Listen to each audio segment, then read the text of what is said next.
네, 성산교회 초등부 여러분 반갑습니다. 여러분들의 강도사 최석영입니다.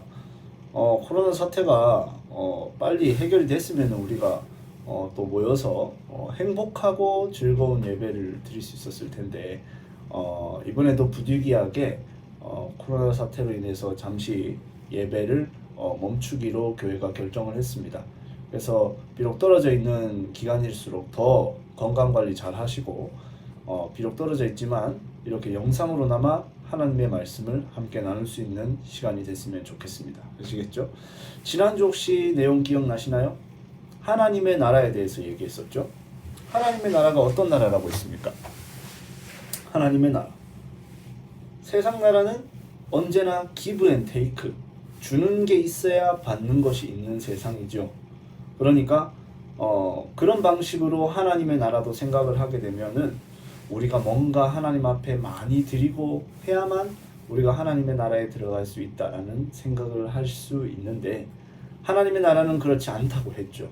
하나님의 나라는 give and take로 운행되는 나라가 아니라 예수님께서 자신의 몸값을 들여 갈 곳 없고 하나님의 나라에 들어갈 자격 없는 우리를 들어가게 해주시는 하나님의 나라라고 했었죠.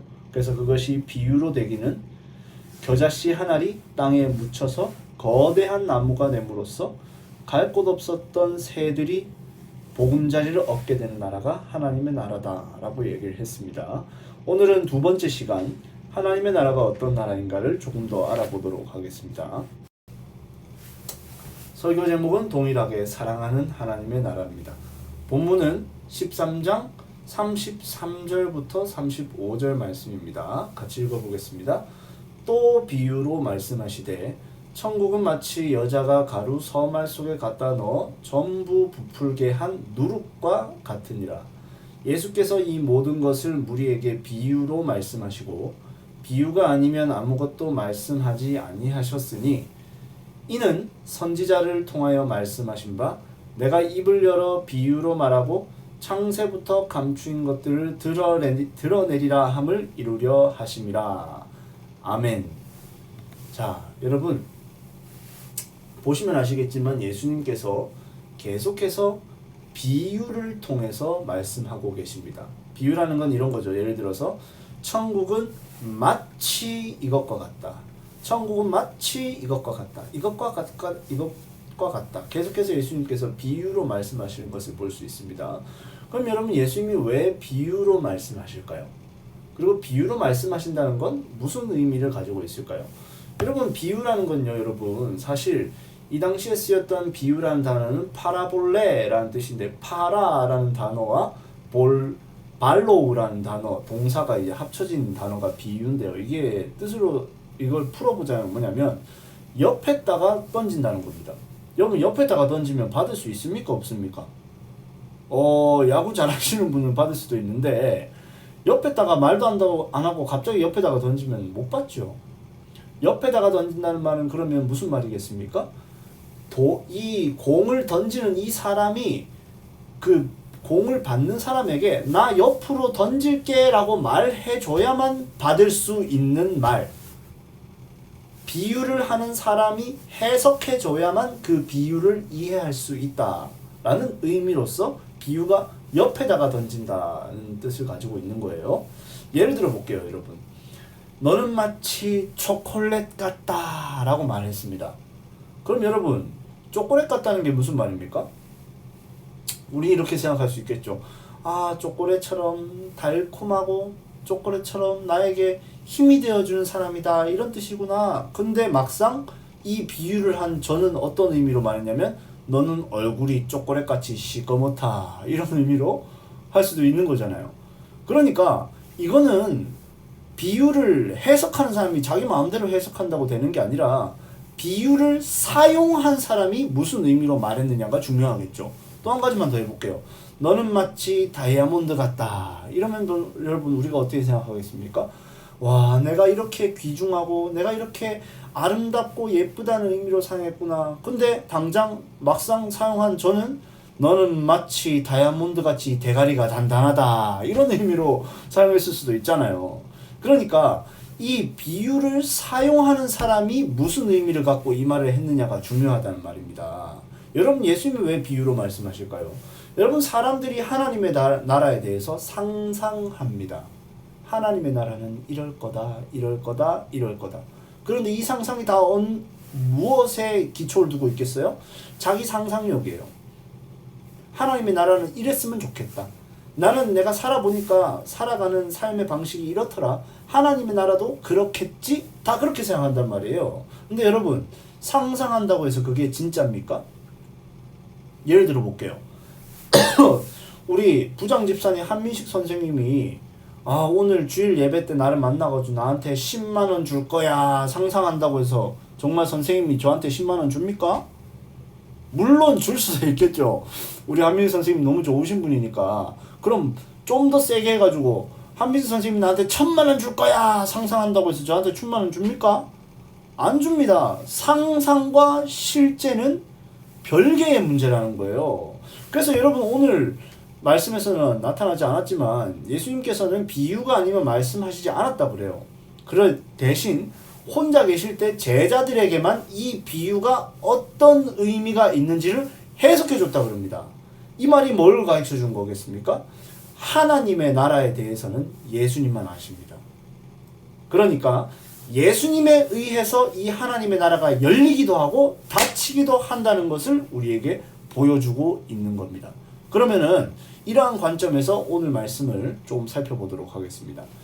하나님의 나라가 어떤 나라냐? 하나님의 나라는 누룩이 가루 안으로 들어와 부풀어 올리는 나라다라는 겁니다. 누룩이 뭔가?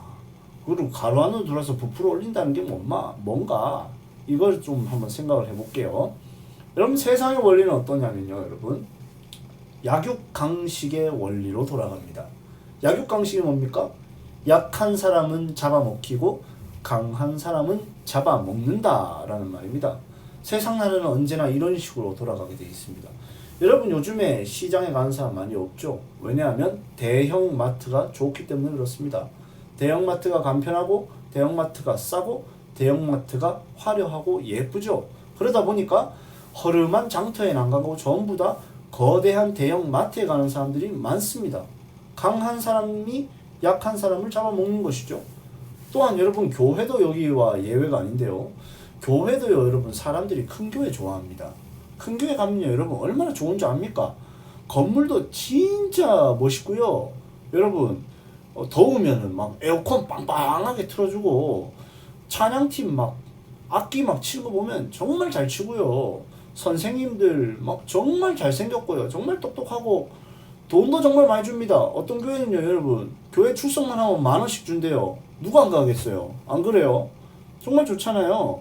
그리고 여러분 큰 교회는요 여러분 예쁜 친구들 잘생긴 친구들 진짜 많아요. 여러분 어디 가고 싶겠어요? 예쁜 친구들 잘생긴 친구들 많은데 가고 싶잖아요. 강한 교회가 약한 교회를 잡아먹는 현실이에요.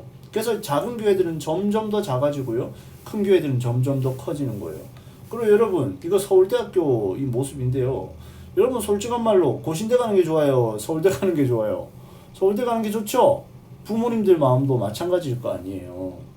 저는 고신대 나왔거든요.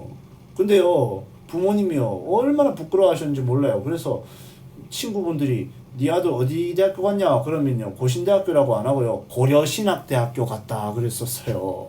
물론 그것도 틀린 말은 아니지만 고려대학교랑 느낌이 비슷하니까 고려신학대학교 갔다라고 맨날 얘기를 했단 말이죠.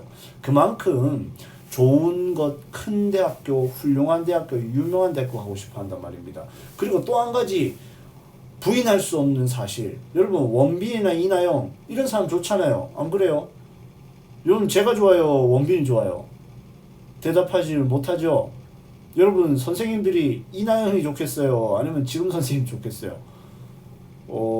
지금 선생님 좋다고 하시는 분은 의리가 있는 사람들이에요. 아무튼 잘생긴 사람이 좋고 이쁜 사람이 좋아요. 이런 분들이 유명해지고 돈을 많이 버는 것이 세상 나라의 원리입니다. 이해가시죠? 약육강식의 원리란 말입니다. 그런데 오늘 말씀 한번 보세요. 오늘 내용이 이런 거예요. 가루 서말이라고 하면요 지금으로 따지면 밀가루 한 포대입니다. 한 12kg 정도 되는 밀가루 한 포대예요. 이 밀가루 한 포대에 누룩이 뿌려지는 거예요. 이 누룩이라고 하는 건 뭐냐면 빵을 부풀어 올리는 이스트, 효모라고 말하죠. 이 이스트를 말하는 게 누룩이거든요. 이 누룩이 이 서말 정도 한 포대 되는 밀가루 위에 뿌려짐으로써 이게 거대한 빵이 되는 거예요, 여러분.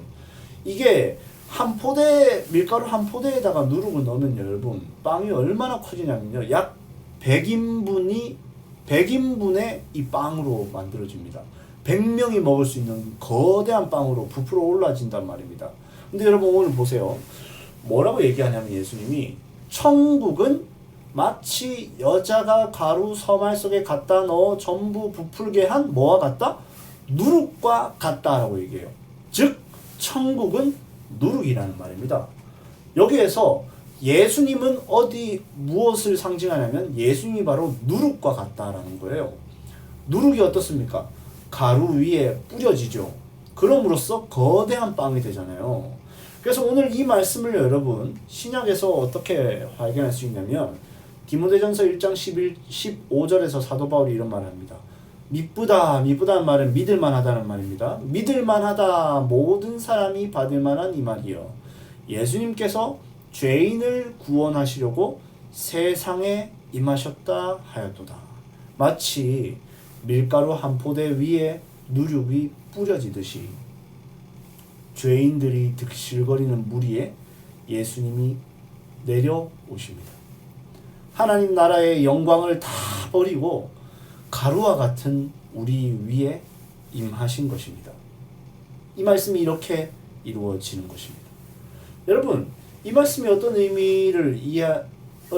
의미인지 알기 위해서는 여러분 창세기 22장 17절 내용을 잘 아셔야 됩니다. 이거는 하나님께서 아브라함에게 하셨던 약속입니다. 뭐라고 얘기하시냐면 너의 자손이 하늘의 별과 같고 바닷가의 모래와 같게 엄청 많아질 거다라고 얘기를 하세요. 그리고 이 약속은 실제로 어떤 식으로 이루어지냐면 아브라함이 한 명이었죠. 이삭을 낳았습니다. 여전히 한 명이죠. 이삭이 야곱을 낳았습니다. 여전히 한 명입니다. 근데 야곱이 12명의 아들을 낳습니다. 12명이죠. 근데 12형제가 아들을 낳으니까 70명이 됐습니다. 그리고 이 70명이 불어나다 보니까 이스라엘 민족 수십만 명의 민족으로 번성하게 됩니다. 말씀이 이렇게 이루어진단 말입니다. 그럼 여러분 이게 우리랑 뭔 상관이겠어요? 옛날 살았던 할아버지들이 자식 많이 낳았더라. 애 많이 낳는 게 우리랑 뭔 상관이냐 이 말입니다. 여러분 이 말씀은 신약에서 예수님을 통해서 이루어질 것을 미리 보여주고 있는 사건이에요. 보세요. 예수님께서 이런 얘기를 하셨습니다. 내가 진실로 너희에게 이르노니 한 알의 밀이, 이건 예수님을 의미합니다. 땅에 떨어져 죽지 아니하면 한 알 그대로 있고 죽으면 많은 열매를 맺느니라. 예수님께서 십자가에 돌아가신 후에 예수님을 믿고 구원받는 백성들을 많은 열매로 표현하시는 거예요. 그래서 보시면 예수님이 혼자 계셨죠. 그러나 예수님이 십자가에서 죽으시고 부활하심으로써 12제자가 세워지고요. 이 12제자 이후에 70인 전도대를 세우시거든요. 또 그리고 이후에 초대교회가 120명으로 만들어지게 되고 이후에 그것이 불어나서 지금의 세계교회 수억 명의 교회로 발전되게 되는 거예요. 여러분 이게 왜 중요하겠어요? 이 세계교회 속에 저와 여러분이 포함되어 있습니다. 얼마나 놀라운 일입니까 여러분? 이걸 아셔야 되는 거예요. 여러분 사실 예수님과 우리 사이에는 엄청나게 멀리 갭이 있습니다. 엄청나게 먼 갭이 있어요. 어떤 갭이 있냐면요. 예수님은 우리보다 2000년 이전에 사셨던 분입니다. 그리고 예수님이 사셨던 곳은 지금의 중동인 이스라엘이고 우리는 지금 아시아에 있는 대한민국에서 살고 있어요. 그리고 또한 예수님은 죄가 없으시지만 우리는 죄가 엄청나게 많은 사람입니다. 이 엄청난 갭이 어떻게 여러분 메워질 수 있겠어요? 여러분 이 사이의 역사는 강한 자들이 어떻게든 우리가 예수님을 못 믿게 하기 위한 핍박의 역사였고요. 그로 인해서 가루 같은 사람들이 희생당했던 역사입니다. 여러분 우리에게 복음이 들어올 때까지 정말 힘든 일들 많았습니다. 초대교회는 매번 사형당하고 화형당하고 여러분, 우리나라에 복음이 들어오기 위해서 얼마나 많은 선교사님들과 복음을 전하는 사람들, 그리고 우리 예수님을 믿는 믿음의 선배님들이 죽임을 당했는지 모릅니다. 정말 힘들었습니다. 중요한 건 뭡니까? 이렇게 온갖 핍박과 방해가 있었으나 예수님의 복음이 우리에게까지 전해졌다는 겁니다. 예수님의 말씀이 우리 안에서 이루어진 것입니다. 아무리 힘들고 어려운 갭과 역경이 있었지만 예수님이 우리를 찾아오실 수 있다라는 것을 역사를 통해서 예수님께서 증명해주고 계시는 거예요. 여러분, 오늘 이 말씀이 사도 요한의 환상에서 명확하게 이루어져 있는 것을 보게 됩니다. 사도 요한이 완성되어 있는 하나님의 나라를 환상으로 봤습니다. 근데 환상으로 보니까 이런 장면이 있는 거예요. 2일 후에 내가 보니 각 나라와 족속과 백성과 방언에서 아무도 능히 셀 수 없는 큰 무리가 나와 흰옷을 입고 손에 종려가지를 들고, 아무도 능히 셀 수 없는 큰 무리가 구원을 받아서 하나님의 나라에 있더라 하는 겁니다. 여러분, 이게 우리와 무슨 상관이 있겠습니까? 이 아무도 능히 셀 수 없는 큰 무리 속에 나와 같은 죄인도 있다는 겁니다. 우리가 이렇게 부족하고 더러운 죄인임에도 불구하고 아무도 능히 셀 수 없는 그 큰 무리 속에 우리도 있을 거라는 거예요. 어떻게? 누룩이신 예수님이 우리 안에 오셨기 때문에, 누룩이신 예수님이 우리를 능히 그렇게 구원하실 수 있다는 것을 보여주고 있는 것입니다. 여러분, 하나님의 나라는 이 세상 나라와는 다른 나라입니다. 약육강식의 나라가 아닙니다. 약한 사람은 못 들어가고 강한 사람만이 들어갈 수 있는 나라가 아닙니다. 누룩이신 예수님이 부풀어 올려서 가루와 같은 죄인인 나도 하나님의 나라를 꿈꿀 수 있게 해 주십니다. 여러분, 저를 잠깐 보도록 하겠습니다. 여러분, 하나님의 나라를 생각해 보면 어떠십니까? 진짜 가고 싶지 않습니까? 저는 이런 나라를 세상에서 본 적이 없습니다. 배운 적이 없어요. 오직 예수님만이 우리에게 허락해 주실 수 있는 나라입니다. 저는 이 나라를 가고 싶어요. 그게 제 설교 제목이 뭐였습니까? 사랑하는 하나님 나라예요.